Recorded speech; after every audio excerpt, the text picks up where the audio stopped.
humility is not shrinking back. It's like standing firm in who God has called you to be and the giftings that he's placed in your life. And that's what your leader needs. Now, you need to do it with honor. You need to do it with respect. But your leader needs what God has put inside of you. That's why you're in that seat. Welcome to the Leading Second Podcast, a space to help church leaders thrive in the second chair. The Leading Second Podcast releases every Thursday morning, so hit subscribe and share this with your team. Now let's jump into another episode for all of us who lead from the middle.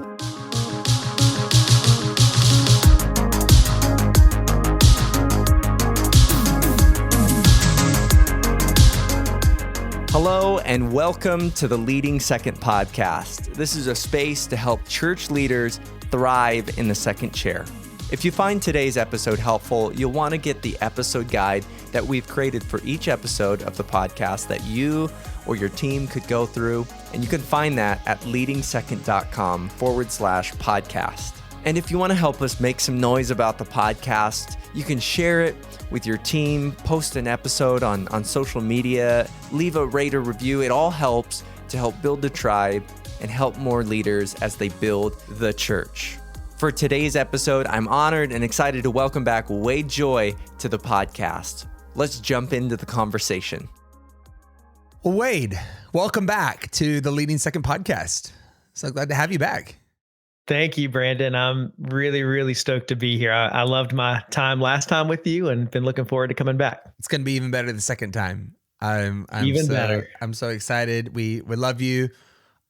Respect what you do in ministry. Maybe for those who are new to you or unfamiliar with you, why don't you let everybody know what you do in ministry, how you serve leaders now, and you actually have some new coaching and some new things in the works that I'd love to hear about from you. Yeah, so I spent about 15 years as the worship pastor at Elevation Church until the end of 2021. And over the last 2 years, though, I've moved into more of a season where I'm coaching and mentoring a lot of leaders. Had looked primarily like worship leaders for a while, but even that's changing a bit right now. I love to preach. I love to write. I just had a book come out about 5 months ago. Great book. And I have a podcast and all those things. If I could sum up what I'm passionate about right now in this season, I want to help leaders build a private life that empowers their public platform. Brilliant. And so what that looks like for me is a new coaching program or mentorship called the Joyful Leader. And a lot of it comes from my own journey of achieving a lot of what I dreamt about, but losing the joy in the process and realizing that there were three main problems that I was navigating, not just as a leader, but as a man, as a husband, as a father, as a follower of Jesus. And I see those same struggles in most leaders that I've walked alongside or coached or served with. And so the program is really to help you look at your inner world, learn how to lead yourself, and learn how to form joy where you are and not think you have to find it somewhere else down the road. Beautiful. Don't you think, Wade, so many of us, so many leaders have found ourselves at times leading beyond our own foundation of our own character and our own interior life. I don't think we intend to end up there, but I think opportunity just sometimes takes us to that place. Why did you specifically, want to go down this road and help leaders in this way? Yeah, because I think, number one, your inner world will always impact your outer world. Yeah. And so while this is not a call to perfection as a leader, because none of us could carry that weight. Yes. I think it is a call to responsibility. Very good. Because your joy is contagious to those you lead, but I would say also your anxiety is contagious. Your burnout is contagious. Wow. Your fear is contagious. So what is going on the inside of you? It will affect your marriage. It'll impact how you raise your children. It'll impact how you lead your staff. And so to me, I want to make sure that leaders in the church aren't just great leaders. Even more so, I want to make sure we're great followers of Jesus, because then that will impact everything else we do.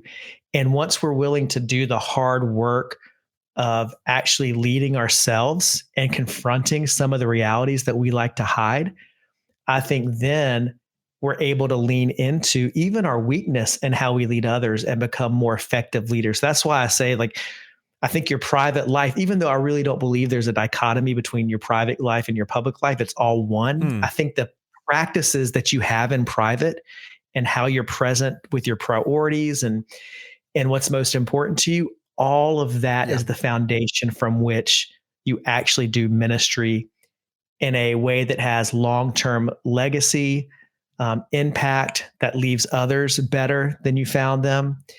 And it's just something that I've seen the fruit of in my own journey. I've seen the fruit of it in people that I've walked alongside, like I said. And I would say right now in this season of the church, we need that more than ever. Yes, we do. Yes, we do. And so, yeah, it's definitely a passion of mine.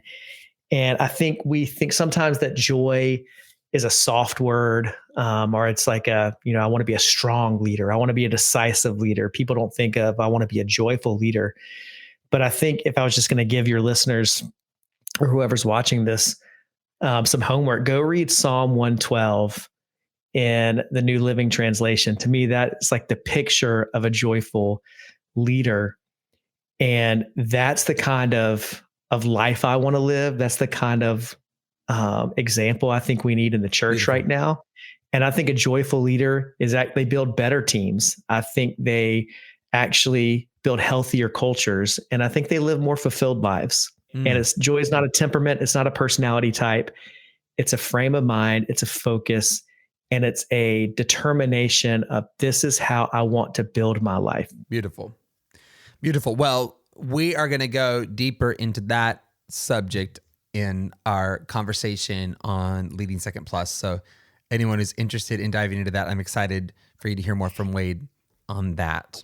Okay, Wade. So for this conversation today, I am so excited to hear from you as a part of a series we're going to be doing throughout the year, this year on the podcast, called Inside the Second Chair. And I am really fascinated right now about kind of the secret sauce of second chair leadership. Like, how do people who have done this well approach their life, approach their work, approach their thinking? And so I think I put together about 10 questions here. I'm asking everybody the same 10 questions all year long.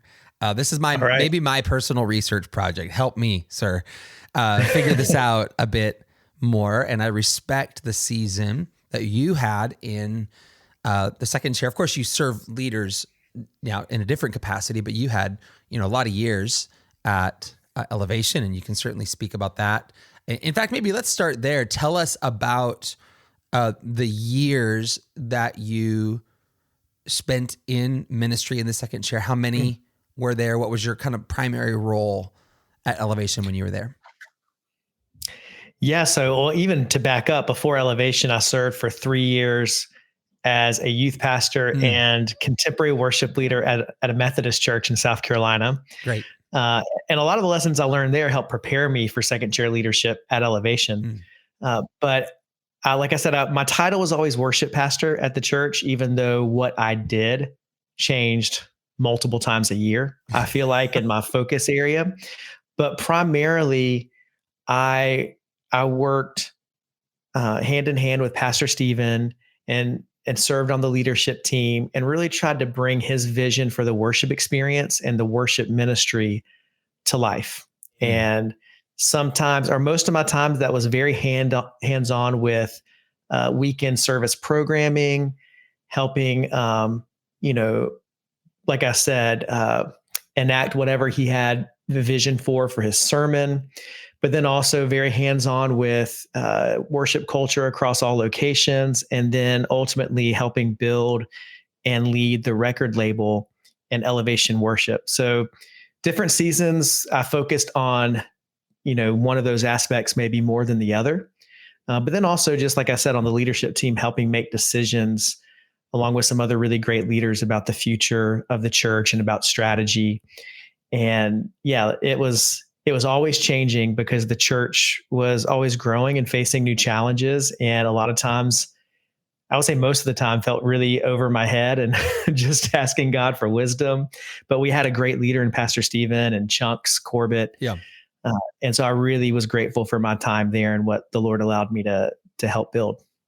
Funny thing, LB, when we had this conversation, said his role changed multiple times a year, every year. So I feel like that was a thing. Yes, very much so.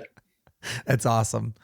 That's awesome. Well, you all stewarded something during some very pivotal and important and just quick years, a lot of growth, a lot of increase. So thank you for what you did. Before we get into the main questions, I do have a debate I'm trying to settle on the podcast as well as I'm talking to people. I know you're from the East Coast, but I need to ask you, are you team In-N-Out or team Whataburger? I'm team Whataburger. Oh no. Do you judge me for this? Kind of. I've had more experience with Whataburger. But yeah, I speak and work with teams in Texas a lot. So I end up eating that a lot. And I find that I really as soon as I book something in Texas, I'm looking forward to that. Oh man. Gosh. And I took my kids, we were on a vacation last year and I took them to In-N-Out for the first time and they were not fans. I'd really built it up because I still love In-N-Out, but they were that's not called having leadership bias is what that's called. They're influenced by their leader. Well, okay. I still respect you, but I'm struggling. Just a little less now, with that. I'm going to wait to see how this goes throughout the year. I'm now 1 for 1. So we'll wait and see how this goes throughout the year before I offer my thoughts on that. Okay. Jesus is Lord. Amen. Okay, diving inside the second chair, just talking about how you approach your life and your work. Tell us this, first of all, what is the first thing you do each morning and why? Like right when you wake up? Well, I'll skip kind of, right when I wake up, I have about a few minutes in the bathroom just to freshen up and whatnot. I don't think you want to go into those details. Fair enough. But then I try to immediately go, and it's changed in different seasons. I like to keep my priorities fixed, but the rhythms that I use to help focus on them, I like those to change and be a little fluid. But in this season, I try to spend from about 6:15 to 7:15-ish in some type of prayer, silence, journaling, Bible study. I want to do that first thing. That helps me stay centered. It helps me stay grounded. I used to work out first and listen to worship music and then do that. But I've pushed my workout later in the day. So I do that. And then my wife and I go right into a cold plunge right now. We started doing that since the beginning of January. I am. For me, it's helpful because I try to spend the first half of my day until about lunch on creative work or writing or strategy. And so it helps me be really awake and focused. I think there's research that it helps spike your dopamine. And then I move, I do more meetings and podcasts and conversations in the second half of the day. So getting my time with the Lord, doing my cold plunge, and then our kids are homeschooled. And so we have breakfast together right after that. And then I usually try to start my work day around 8:30 or 9. So that was more than the first thing. I gave you a little bit extra. Interesting. You're a cold plunger. I'm intrigued. I can't even think about the cold shower yet, let alone. I did cold showers for about a year. Okay. And really liked it. And I'm a wimp with the cold. I hate it. And so I have a love-hate relationship with this, but I find myself feeling so much better after I do it. And so you won't see me posting about it on Instagram. I'm not an obnoxious cold plunger, but it's helped me. I'm convicted because there's people, it's been winter, so you get people out there chipping away at the ice on their cold plunge before they get in. I'm thinking, you're next level. I can barely stand the probably 50-degree shower I'm about to Yeah, face. this is not that. Let me clarify. I'm jumping in my pool in Charlotte, North Carolina. So it's around 50 Okay. degrees. Okay. No ice, nothing That's like awesome. that. So don't give me too much credit. Sub question to this. Are you a morning person or a night owl? For most of my life, I was a night owl, going to bed somewhere around midnight, sometimes later. I used to think that's when I did my most creative work as a songwriter, and I just didn't like to miss anything. For some reason, I just always thought all the great ideas or whatever happened at night, which probably is not true. But I would say around when I turned 44, 45, and this kind of coincides with some of my journey that I might have mentioned on the last episode of the podcast, and I'll for sure talk about in the lab. When I realized that I felt this like distance from the Lord, I was lacking in joy. I just felt out of alignment. Nothing like crazy, but I just felt like very close to what you would maybe consider to be burnout. I realized that I wasn't sleeping well. I wasn't exercising well. I wasn't taking care of myself. Um, and actually, I wasn't disciplined enough to actually devote my energy to where it needed to be devoted to be healthy. And so for me, that looked like going to bed earlier so then I could get up earlier, prioritizing my sleep, a lot of little changes that helped me manage my mood and my energy and my health better. So now I actually like to be in bed by 9:30 if at all possible, which I would have never thought I would be that guy ever. And it's not perfect. You know, there are nights where as my kids get older and I have teenagers now, I find they like to have a lot of their deep talks at night. Right. And so I'm learning, that needs to be important to me in this season as well. Uh, but all that to say, my values changed in terms of realizing, oh, my sleep actually impacts my mood and my spiritual life. None of this stuff is compartmentalized. Right. And so that changed me. Fascinating. I'm on team 9:30, by the way. My wife is not, but we're working on it. Okay. What is the best rhythm or habit you have in your life right now? Besides cold plunging? Besides cold plunging. um, I would say it's a small thing that you hear so many people talk about, but I just started doing it in a disciplined way this year. And that's just gratitude journaling. I'd started journaling a couple years ago. I'd never been much of a journaler, and it was more like just journaling my prayers. But right now, part of that time in the morning that I was telling you about is just me on a piece of paper saying, Jesus, I'm thankful for. And I go through several things. And I usually, right after that, will play my guitar and do some kind of old school 90s worship song or something like that. And I'm just finding that starting my day with gratitude and with thanks, it just reframes the lens for me and helps me put everything that I'm about to experience in that day into focus. And it helps me prioritize, and it helps me just look for, it's the whole thing when your brain is always trying to look for something to justify what you already think or you Wow. already believe. It's the whole thing with, I want to buy a red car. Your brain's going to find all the red cars. I want my soul and my spirit and my mind to be on the lookout for the goodness of God, rather than, what's against me or my frustrations or my complaints, because I can go there very, very quickly. Beautiful. I can struggle with anxiety. That's a part of my personality. So this has helped me a lot in this season. Just be happier and be more joyful. Well said. That's great. Next question. What is a key verse of scripture or, I guess a thought out of the word that is currently speaking to you in regards to your journey as a leader? Yeah, actually, was looking at this scripture this morning. Let me find it real quick. I mean, this is fresh. This is just something I'm thinking about in terms of even the joyful leader stuff that we've talked about. But in Acts 20, verse 28, this is the ESV version, where it says, "Pay careful attention to yourselves and to all the flock in which the Holy Spirit has made you overseers to care for the church of God, which he obtained with his own blood."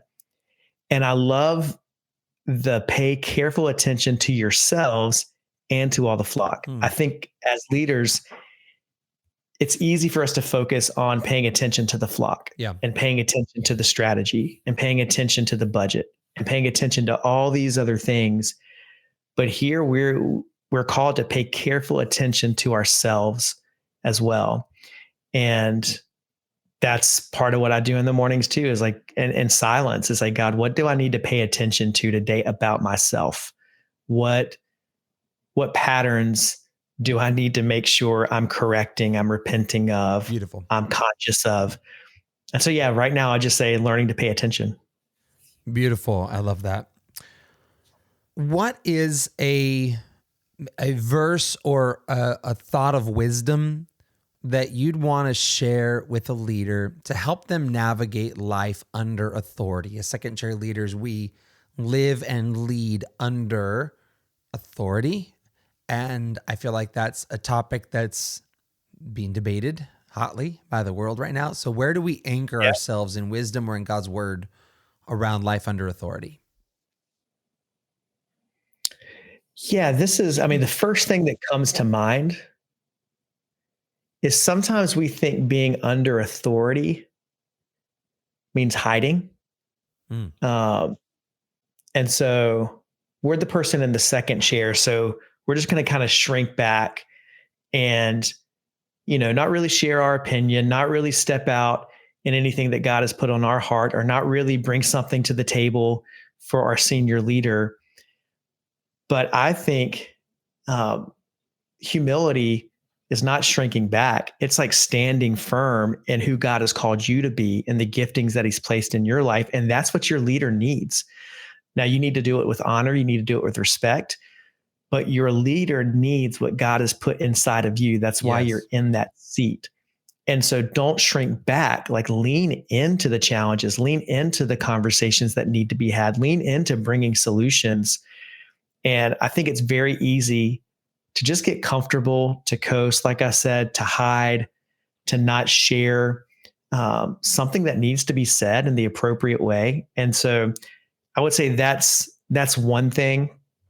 And then I just have to add, and I probably said it last time, but anytime I ever have a conversation like this, I always say something that Pastor Stephen taught me, and that's mature ministry is being more excited about what God does through others than what he does through you. Yes. And so I think if you can find your joy in the success of other people, both the success of your leader and the success of your peers and the success of those you've been called to shepherd, then I think you're going to be a very, very fruitful second chair leader. Beautiful. Beautiful. You're helping somebody right now, my friend. This is good.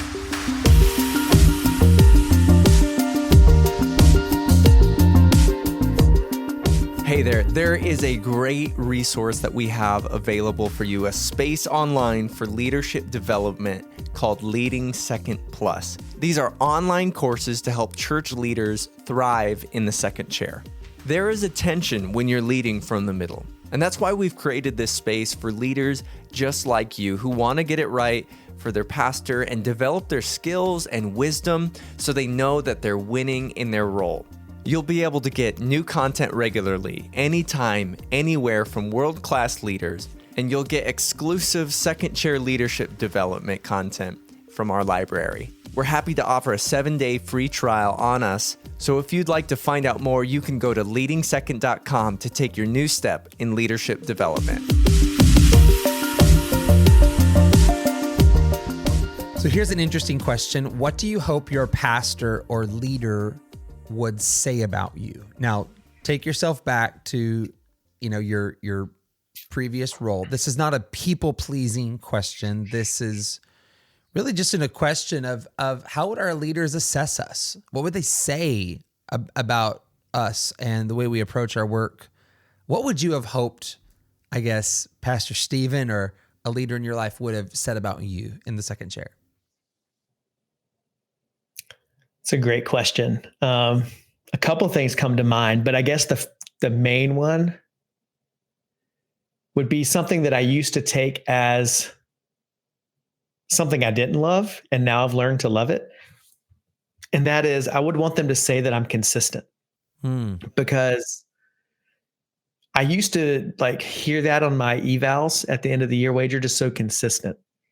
And what I took from that was, oh, Wade, you're boring. You're unimpressive. You're quiet. I like filled in the blanks with all the bad parts that I assumed they meant. But what they really meant, whether it was Pastor Stephen or Chunks, was you're reliable. We can depend on you. We can trust you. And I would want them to say that about me. Consistent, like I said, it doesn't mean passive. It means steady. And so I want to be a steady person that my leader can rely on to find strength from, to find encourage from, to find energy when they're weak. But I want to consistently be that type of person and not ebb and flow based on when it's hard and when it's easy in that season. I want to be a consistent person. Yeah. You know, I remember in the summer of 2020, you know, we were all baking sourdough bread and questioning our lives, you know, and I had a conversation with my pastor. I could tell that the season was wearing on him. And we were on maybe a podcast for Team Church, or we were doing something. And just at the end of the call, I said, hey, what can I be doing for you right now? Just what do you need? You know, a lot of ministry was shut down and, you know, all those things. And I just said, what do you need? And his response to me was profound and unremarkable at the same time. He just said, be the one I don't have to worry about right now. Yeah. Like, just do your job, you know? And I actually thought, wow, that's so easy. That's very profound, because part of what that means is we may not meet a lot right now, you know, or we may not dive real deep on this right now or get a lot of time right now, but be the one I don't really have to worry about. Keep it going. And I like what you said about consistency. I think there's more power in that. It's not maybe a sexy word. Maybe it is a boring word. That's powerful and profound, the impact that would have on your leader. Yeah. I'm learning to like that word. When I used to not, I didn't find that very complimentary, but now I see it was my own insecurity. That's great. That's great. If you could stop doing something today, what would you stop doing? Oh, wow. In my current schedule and what I do. Cold plunging? I'm joking. Probably I would stop doing video editing for social media, which is something that I've wanted to get off my plate for a while, but I find the value in encouraging people on social media. And I like the writing part of it. And I like sharing clips, but right now I don't have the team that was once available to me at Elevation. So I've found some good AI programs and stuff that helps me with it, but it's still just tedious work for me. And I have a love-hate relationship with social media anyway. So that's the first thing that came to mind, is finding ways to streamline that process. Yeah, man, I feel that deeply. I feel that. When you have a disagreement or difference of opinion, you know, with a leader that you've served or a fellow team member, what do you tell yourself to keep alignment while you're working through the issue? Because I feel like this is a really powerful quality of great teams. Great teams know how to disagree well. Great teams know how to be ruthlessly constructive and go where they need to go. They don't hold back, but they do it in the right way. So what do you tell yourself when you're navigating some of those tensions that helps you keep alignment while you're working through the tensions with the team member? Yeah, I tell myself, number one, that this isn't about my ego. Mm, It's not about me winning or whether or not someone likes me. This is about what's best for the church, for the mission, for the organization. And um, and I could very well be wrong and not know what is exactly. best. Yeah. I also try to remind myself that I don't know the whole story like my leader does. I have a one vantage point, but the ultimate person in authority making the decision, they're seeing usually something that I'm not seeing. And if I don't have the full picture, I don't have all the information. So my job as a second chair leader is to bring as full of a picture as I can, and then listen to the information other people are bringing, the vantage points and the perspectives that I might not have access to.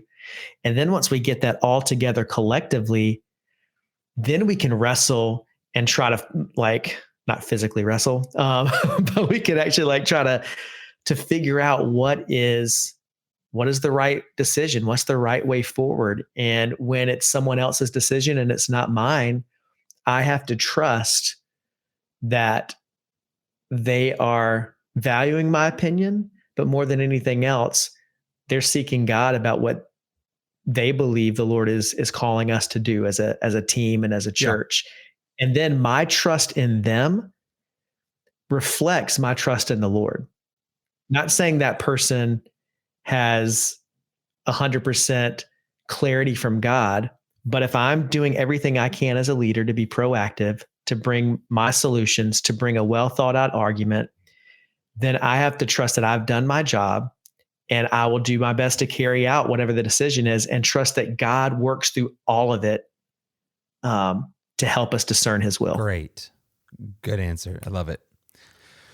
A couple more questions. What are you doing right now to prepare yourself for tomorrow? I feel like, well, I guess I'm just really intrigued by how leaders prepare for what's next.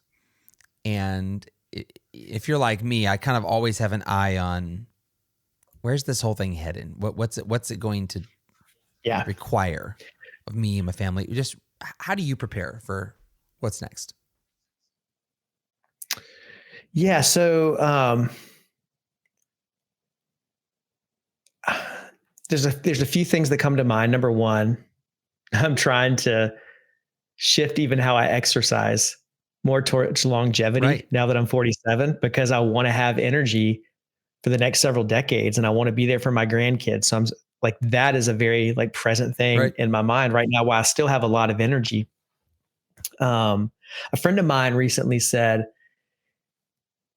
that he started thinking less in terms of how much time is left with something or someone, and changed it to how many times are left. And what he meant by that is, oh, we might only have 3 more Christmases with this person. We might only have, for my kids right now, for our twins, 4 more, 4 more Christmases with them until they go off to college. Yeah. Like that starts putting, for some reason that hits different than 4 years. It's like, as I'm going into Christmas, I'm like, oh, I've got 4 more of these with them living under my roof. I need to make the most of this one. Beautiful. So that's a mental shift. And then to prepare for what's next from a ministry perspective, I'm just trying to learn as much as I can right now. In this past 2 years, I've tried to look at it as a lab where I'm just trying things and seeing what I feel like the Lord blesses, where I seem to sense some fruit. And I'm trying to learn. I'm trying to take courses on how to be a better coach. I'm trying to deepen my theological knowledge through classes with different online seminaries like Theos U. I'm trying to read as much as I can. So I'm trying to expand and be very potential about my mental inputs, and make sure that they're aligned with where I want to go. So good. So good. If you were to look back on a day and call it a success, what was the most important thing you did that day? It's a really good question. I would want to be fully present with the people that were in front of me in the moment, Hmm.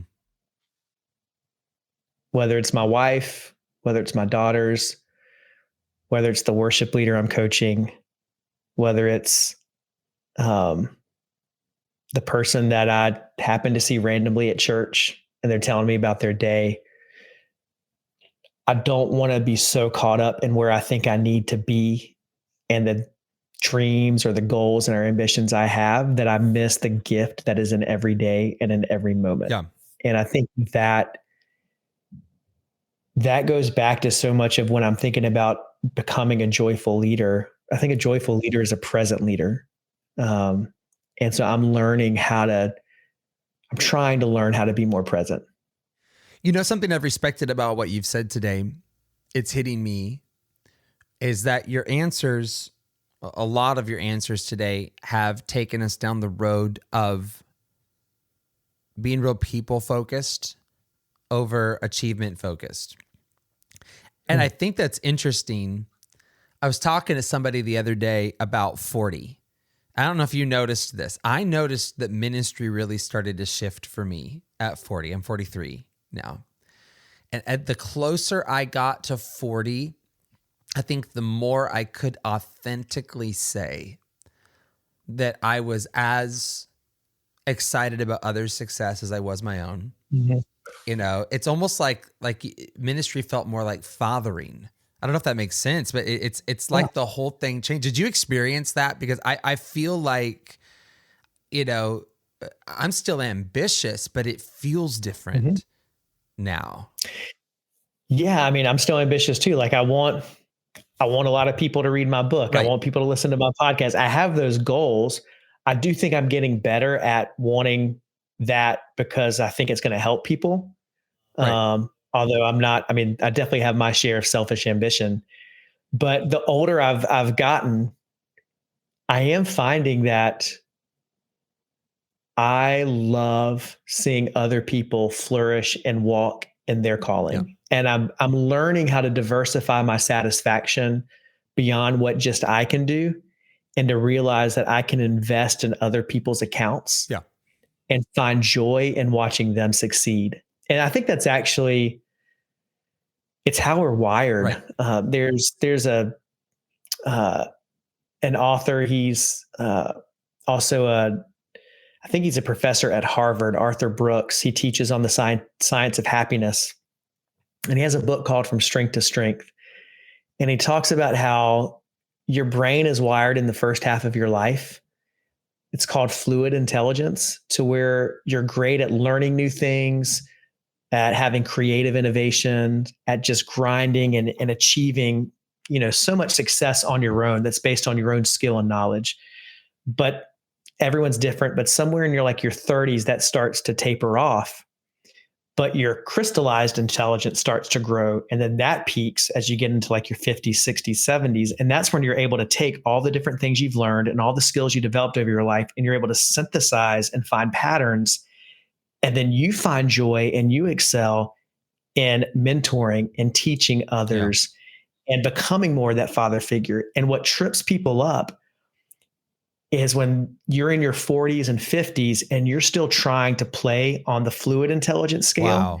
And you're still trying to win in that, and you get frustrated and you get upset and you don't know why things aren't working as much anymore. And if you can jump the curve to the other intelligence curve and really find shift directions, honestly, in your focus and leadership to raising up others, you'll find more joy and more satisfaction and more success in the back half of life when you're actually playing the right game for that season. And so I think, there's a spiritual side of it. And I think it's how God's wired us as well. Wow.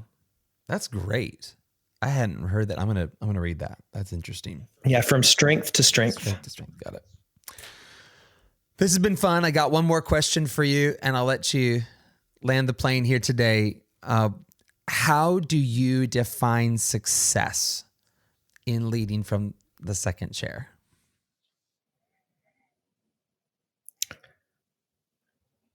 I mean, success would be,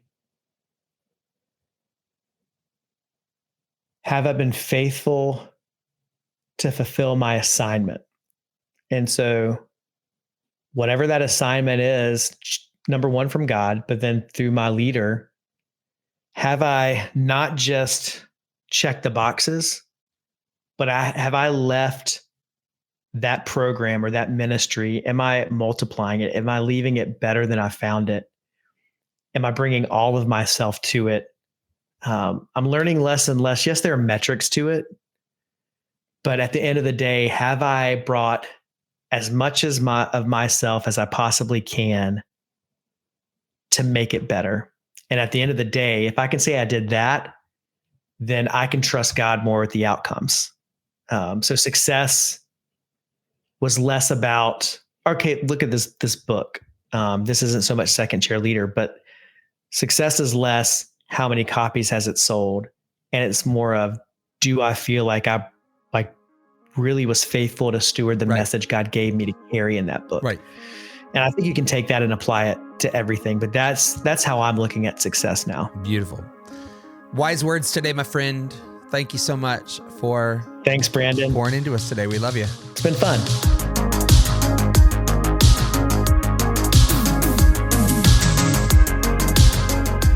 It is our honor to serve churches and leaders across the globe.